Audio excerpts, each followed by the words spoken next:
Baik, kita langsung pada inti dan selesai.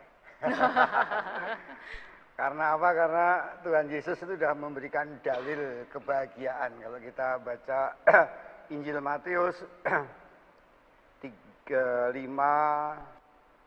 bab 5 itu sampai 3 sampai 11 sampai 12.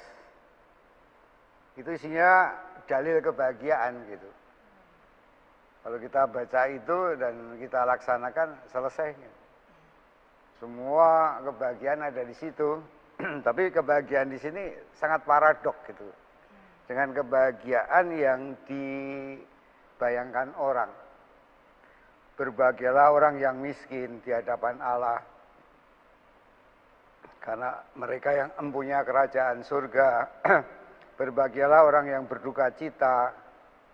Berbahagialah orang yang lemah lembut. Berbahagialah orang yang lapar. Berbahagialah orang yang murah hatinya. Berbahagialah orang yang suci hatinya. Berbahagialah orang yang membawa damai. Berbahagialah orang yang dianiaya. Berbahagialah kamu jika kamu dicela dan dianiaya dan seterusnya gitu. Sesuatu yang agak pahit-pahit itu kan di situ ya, lagi bahagia iya, ya. Ini menjungkir balikkan angan-angan orang, gambaran orang tentang kebahagiaan itu gitu. Ya, sebetulnya sederhana aja gitu. Banyak orang menulis tentang kebahagiaan. Saya juga pernah menulis buku ini, diundang untuk bahagia tahun 2003. Ya, banyak sekali kebahagiaan sebetulnya digambarkan orang dan Yesus menurut saya yang paling lengkap. Ya, baca aja situ dan kemudian kita selesai.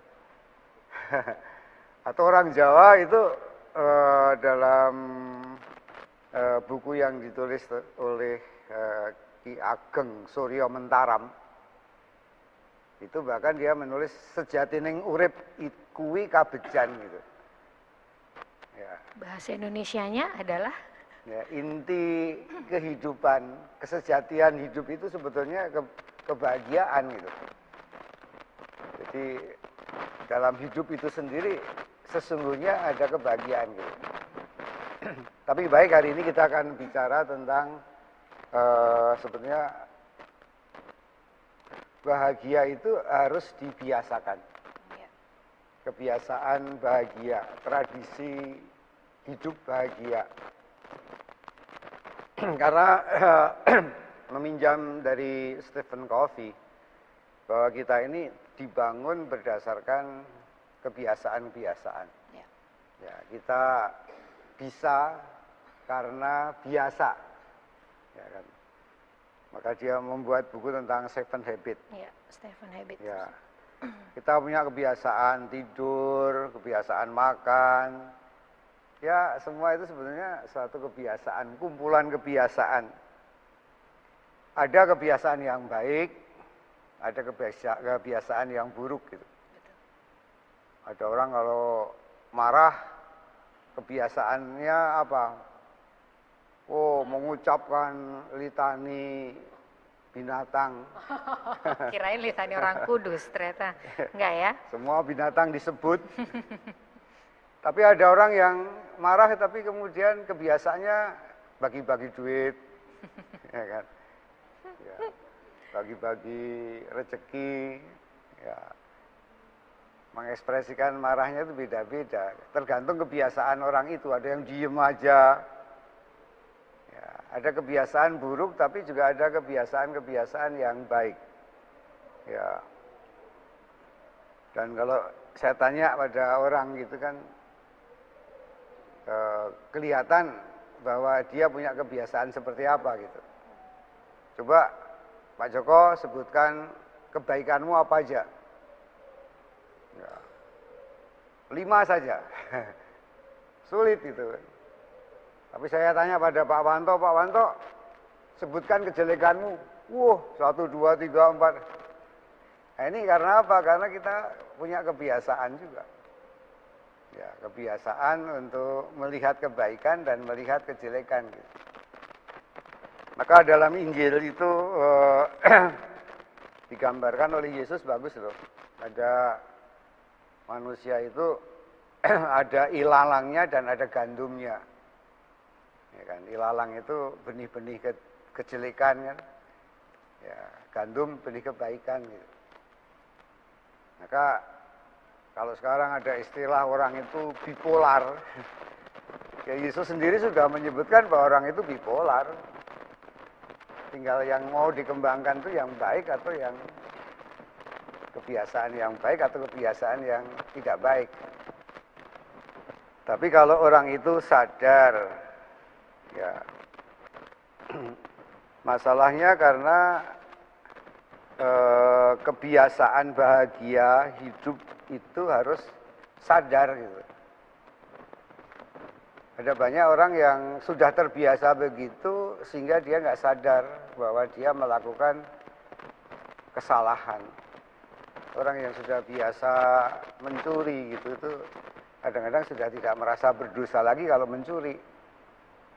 Karena sudah menjadi sifat dia, menjadi karakter dia, bahkan dia mengatakan ya ini takdir saya.